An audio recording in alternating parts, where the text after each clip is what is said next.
Hello and welcome. This is Faceless Opinion, flying on the wings of the 10. Welcome you back to another video. Last year, I played Horizon Zero Dawn for the first time, mainly because I was able to get it for free on the PlayStation Store, and I greatly enjoyed it. When I heard that the sequel was coming out, I knew for a fact that I wanted to play it. Managed to get me a PS5, and I got me Horizon Forbidden West. I played it, and truth be told, I liked the first one a lot more. Don't get me wrong, I don't think Forbidden West is bad. It was, for me, kinda underwhelming. I think there were a few things that it didn't do great on, but I'm going to focus on one key thing. Before I explain what, I am going to say this 3 times. Spoilers, spoilers, spoilers. That is your spoiler warning. You have been warned. My biggest gripe of the game would have to be about the story, particularly the main antagonist of Forbidden West, Zenith, or commonly referred to as the Zeniths. Believe me when I say I do not like them. Easily the worst part of this game. Why do I say that? Well, to answer that, we need to start from the beginning. Zenith was alluded to as far back as the first game, as it was mentioned in a text data point from Elizabeth Sobek, mainly of how their spaceship, the Odyssey, blew up. Then fast forward to the beginning sequence of Forbidden West, where Aloy and Varl are at a Zenith launch site, and it is here where we get more substantial information about the organization, in which the World Elite, in an effort to save themselves from the Pharaoh Plague, hopped in a spaceship and said, "Fuck Earth, we're going to Sirius, catch you later, losers." But the ship blew up, or so they have you believe. Psych, they faked their deaths, as we encountered them for the first time at the Hades Proving Lab. And it would be at this point where I had a what moment? You know, where you're watching something and then all of a sudden you witness something that makes you blurt out the word what because you're so dumbfounded by what you just saw. What? But you can't do this to me. You know how much I sacrificed? And it would be at this very moment I mentally checked out of this game. When I first saw them, I thought they were aliens. And well, to an extent I was kinda right. Simply put, I was mixed about them, but I thought at the time, maybe I need to get further into the story and to make sense of this. I don't know all the facts, maybe it's not as bad as I think it might be. Later on, it's discovered that the strangers are Zenith, and it was believed that they were the descendants of the original Zenith, who left the planet 1,000 years ago to Sirius. However, that is not the case. No, we get another swerve. Turns out that the people who we thought were the descendants of the OG Zenith are in fact the OG, and they are immortal. So not only do they possess advanced weaponry, shields that make them invulnerable to all damage, high-tech combat servitors in the Spectres, the ability to fly, they also made themselves immortal. Keep in mind, we haven't even gone into their character or their motivations of the Zeniths. When it comes to the individual members of the Zeniths, there are only 3 of importance, which would be Gerard Biari, Eric Visser, and Tilda Vandermeer. There are others, but they don't do anything of note, so we will only focus on these 3, or as I shall call them, the 3 Stooges. Yes, I know that Verbena exists, but who cares about her? She's nothing more than a gimme pig for silence tech to disable the Zenith's shields. That's it. Now, let's get started, beginning with Gerard. He is the leader of the group, and his whole character is being the arrogant asshole.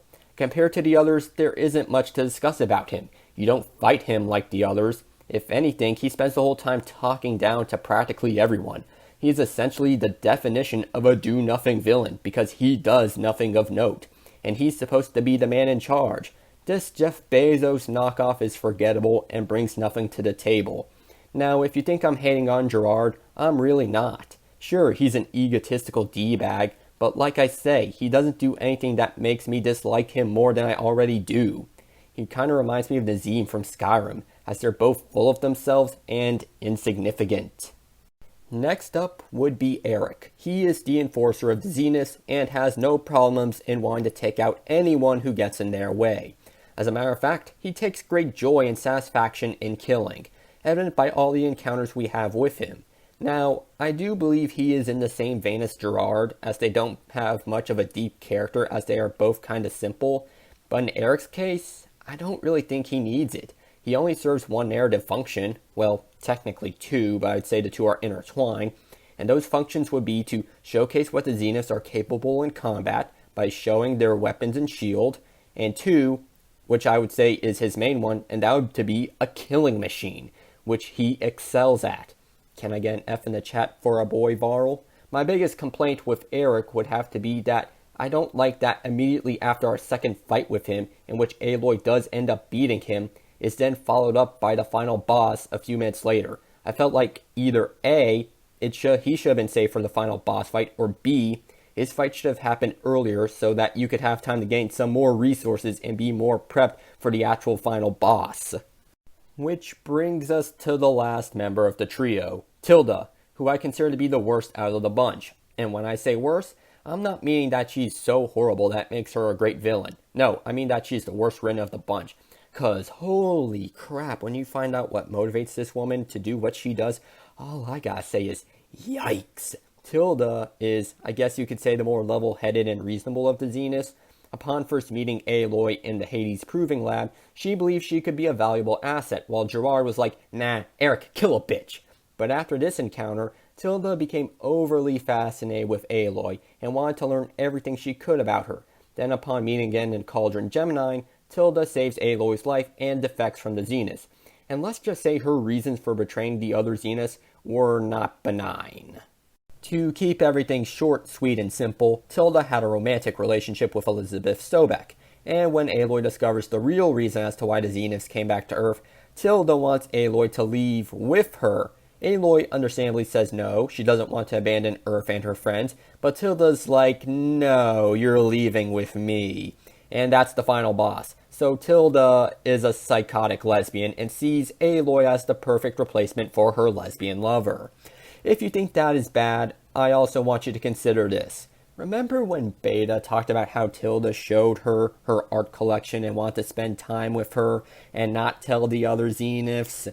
In my personal opinion, I believe that Tilda was grooming Beta. Now, I don't have concrete evidence, but given how obsessive Tilda is towards Dr. Sobek, and with how she tried to forcibly abduct Aloy, as well as betraying the other Zeniths because of her fascination with Aloy, yeah, I wouldn't put it past her. Tilda gives me yandere vibes. Now, one thing I haven't gone into detail about regarding Far Zenith would have to be their motivation. Why are they back on Earth? The reason that we were led to believe all until the end of the game was that Sirius got destroyed and they wanted to reclaim Earth for themselves. However, that isn't the case with the reveal of Nemesis. I had many issues with the Zenith's goals as the story progressed, mainly because there were a fair share of plot holes, and I constantly kept asking myself questions that only made said plot holes even bigger. Granted, most of these questions that I'm going to bring up kinda don't matter in hindsight, since the existence of Nemesis renders them meaningless. However, I want to talk about it since it shows that there were glaring issues and inconsistencies before we ever got to that point. Like, for example, why didn't Far Zenith just stay on their ship and wait for the biosphere to collapse? If anything, they could have captured at least one of the relevant subroutines and took it back to their ship, leading Aloy being unable to save the biosphere, and thus getting the planet as a result. All it would take is a few months, which is nothing for an immortal. Besides, it would probably take a long time to change the biosphere to match their needs. Though I don't understand why they would need to change it to begin with. Now, if it was the descendants of Far Zenith, I can understand why they would need to change Earth's atmosphere. But these are the original Zeniths, and should be used to Earth's atmosphere. Now, before anybody comments that they evolved and adapt to the conditions on Sirius, I'm going to stop you right there. That is not how evolution works. Evolution is a slow process that takes place over multiple generations, meaning that would pertain to their children and their children's children, and so on. Regardless of if the OG Zeniths are immortal, their biology will not change to that extreme level of degree. Not to mention, it makes it come off as Sirius was some desolate place, and I'm pretty sure it wasn't, because if it was, why would anyone want to set up a colony there to begin with? Now, I'm not saying that Sirius is exactly like Earth, but it would have to have enough in common with Earth for them to even consider inhabiting it. If not, then why bother? Though I have to wonder as to why they weren't given a copy of Gaia as well. I can understand initially why Dr. Sobek wouldn't give them one. They are assholes, after all, and did try to steal it, Though personal issues aside, I feel like she should have known logically it would have been a good idea to give them a copy. Like, many things could have gone wrong with the expedition.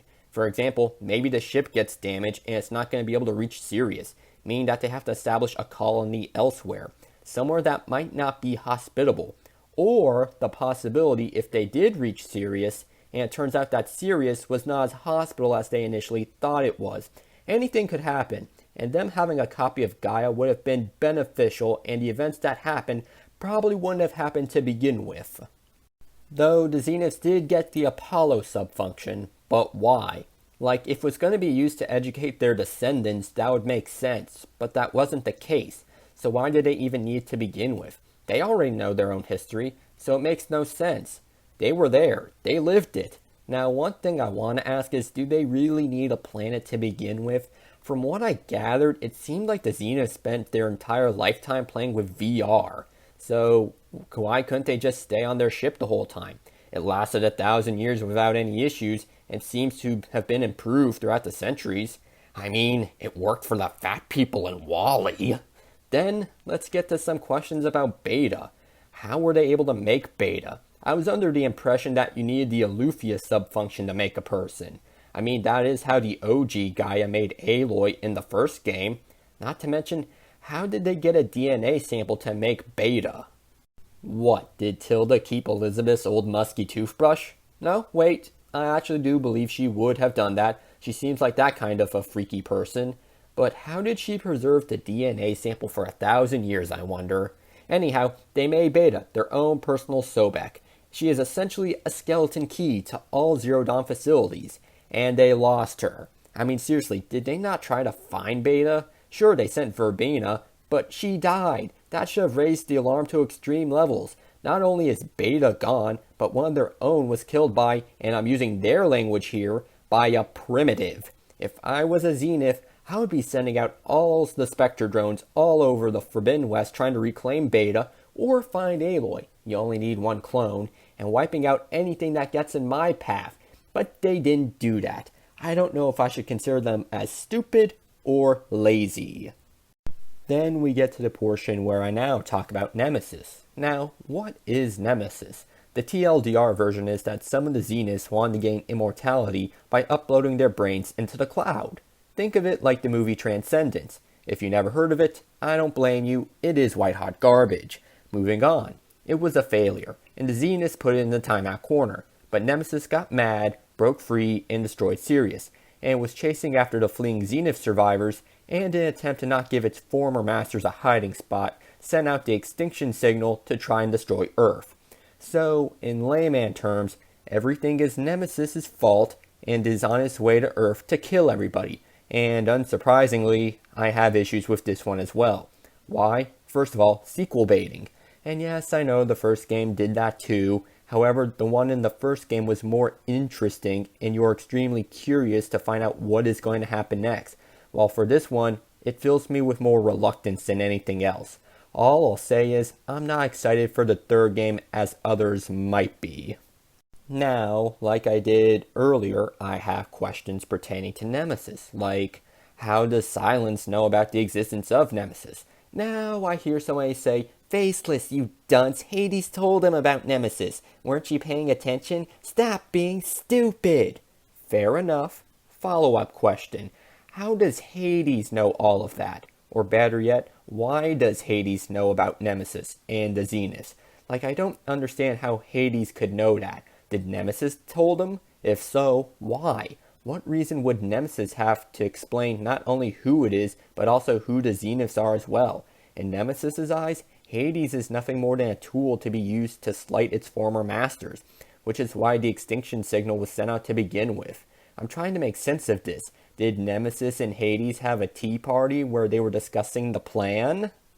Now that is everything you need to know, Hades. Do you have any other questions? Negative. I have a sufficient understanding of what needs to be done. Excellent. Now would you like for some more sugar? Yes, 2 lumps would be acceptable.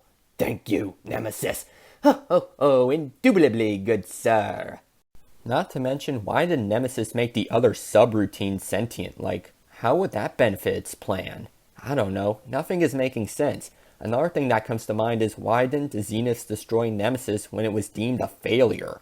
Why keep it? Though, if it is revealed that they tried to destroy it initially but wasn't able to, I'm willing to retract this statement. However, until then, assuming that they even did try, this is another point in the Zeniths are brain dead buffoons column. One thing I wonder is, what happens when Nemesis ends up reaching Earth? Like, what happens then? The only reason it came here was to kill the Zeniths. However, Aloy and friends already did that. No more Far Zenith. If anything, why would Nemesis need to do anything with Earth? The only reason it sent out the extinction signal was to screw the Zeniths over. So basically, it wasn't even personal to the people of Earth.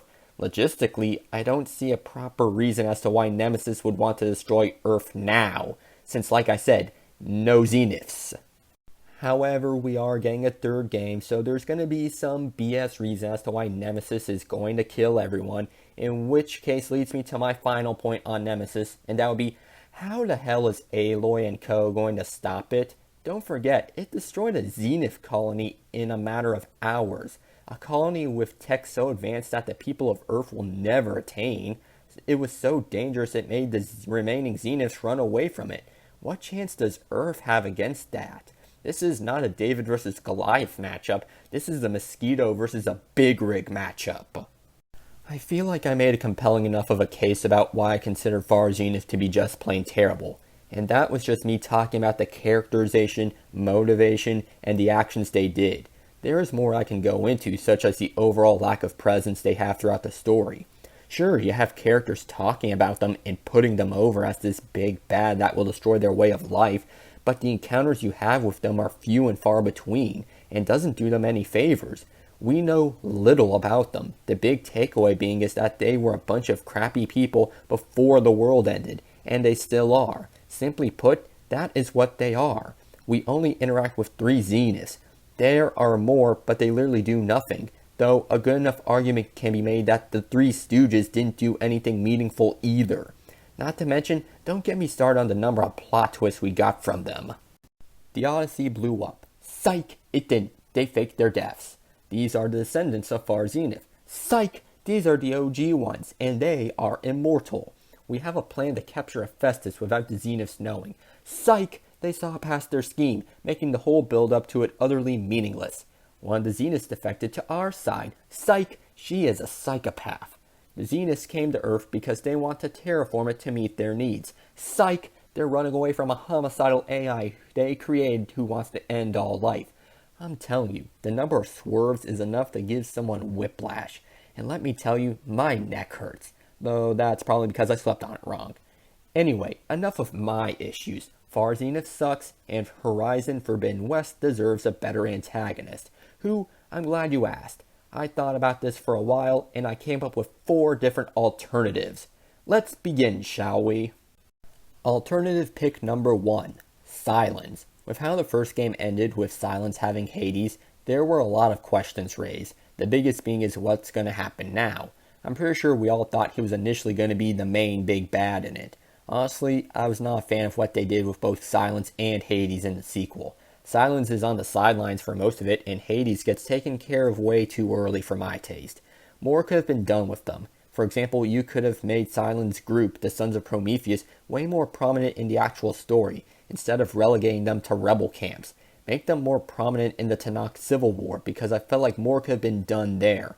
In my opinion, I didn't care for Regalla at all. To me, Regalla and her rebels were nothing more than a rehash of Helis and the Eclipse from the first game. Verbatim.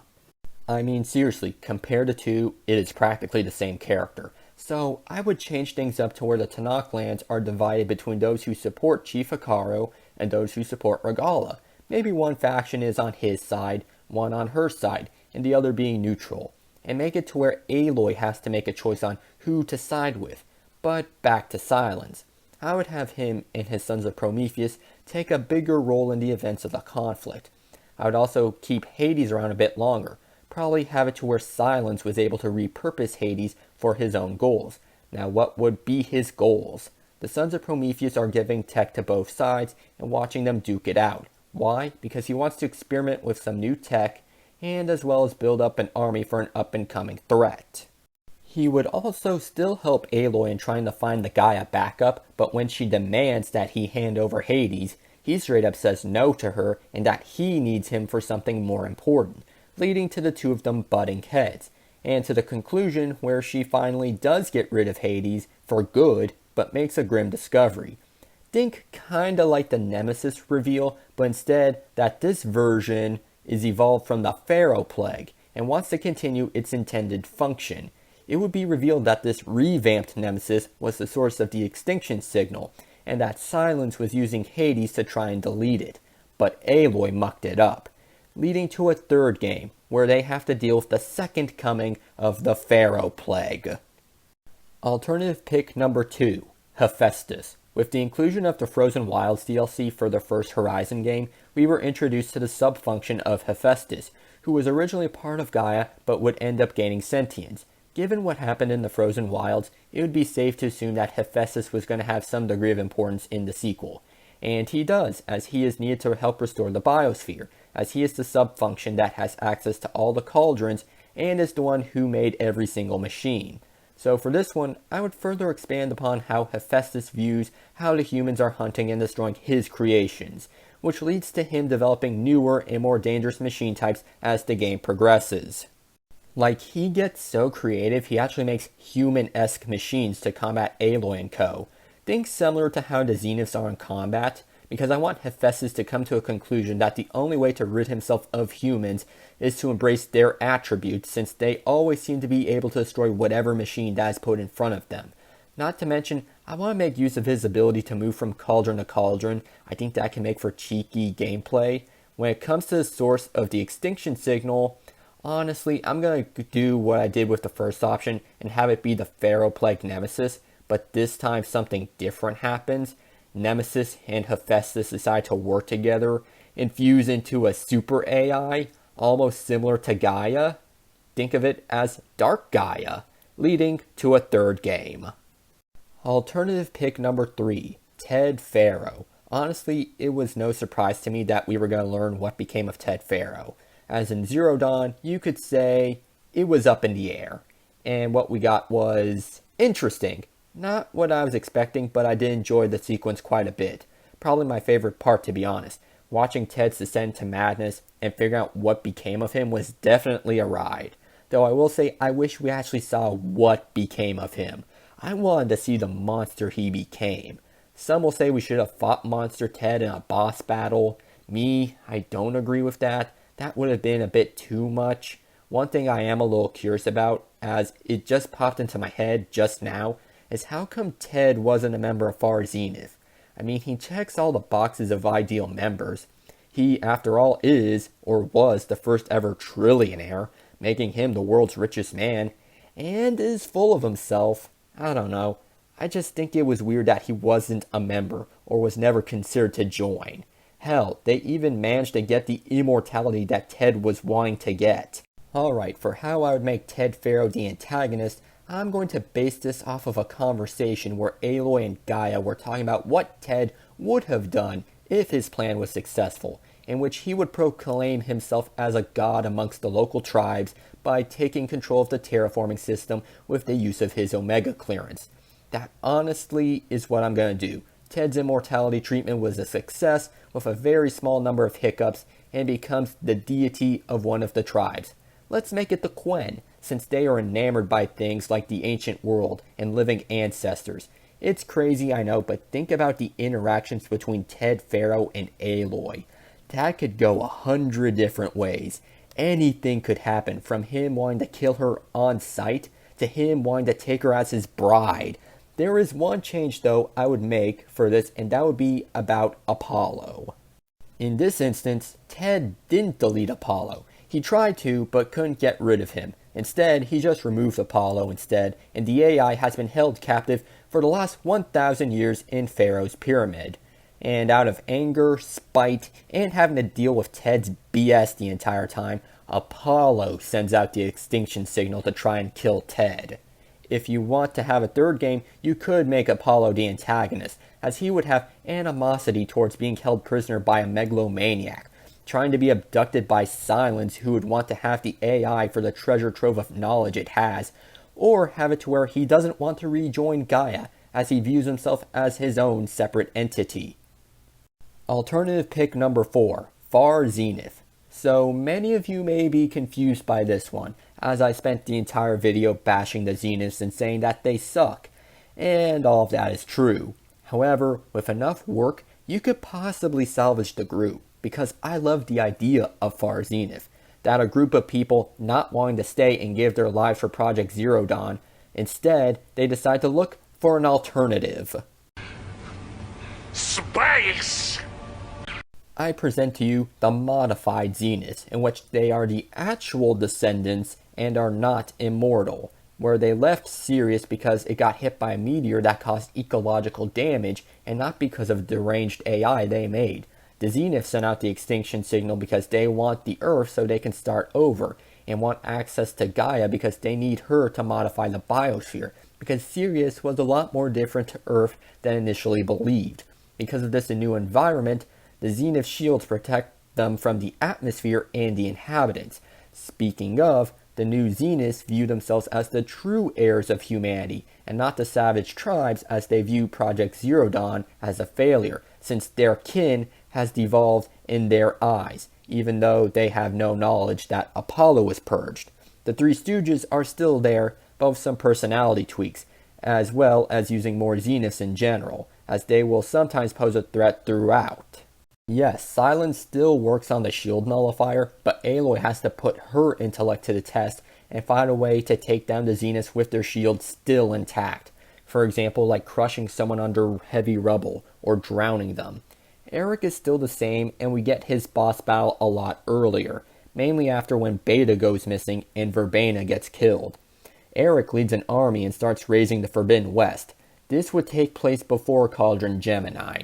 Next would be Tilda, as she tries to reason with Aloy after the events of Cauldron Gemini to let her give them Gaia. She will beg and plead and says that she will let her and her friends come with them and live a better life. Also, during this conversation, Tilda will bash Dr. Sobek and say that she was a cruel woman who refused to give the original Zeniths Gaia in case something bad happened to Sirius, as well as her lying and sacrificing billions in her attempt to create Zero Dawn, as well as being unaware of all the screwed up stuff her ancestors did. This would lead to a fight between the two of them.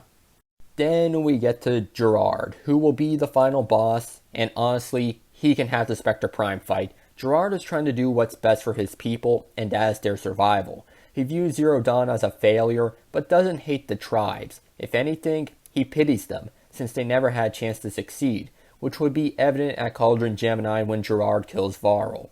The big takeaway I want with this story is to have it be morally gray, since both sides are trying to fight for their own survival, and only one side can truly come out on top, as well as showcase that the past wasn't all black and white. It makes you wonder if both Dr. Sobek and the original Far Zenith were as good and bad as people thought they were, as well as the symmetry we get 1,000 years later with their descendants.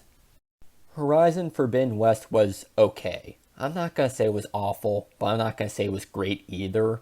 Yes, the story is the biggest complaint I had about it, but it isn't my only one, as there are a fair share of things I could talk about, such as characterization, exploration, combat, and crafting. But if I talked about all that, it would add another 30 minutes to this video. All I will say is that the chances of me playing the third game are low. Very low. Not impossible, but unlikely. So I think I'll wrap it up here. Now tell me, did you like Horizon Forbidden West? What are your thoughts about the Zeniths? Would you want me to make a follow-up video talking about the other issues I had with the game? Which of the 4 alternative picks was your favorite? Tell me in the comment section down below. If you enjoyed the video, leave a like and subscribe. Until next time, I will catch you all on the flip side.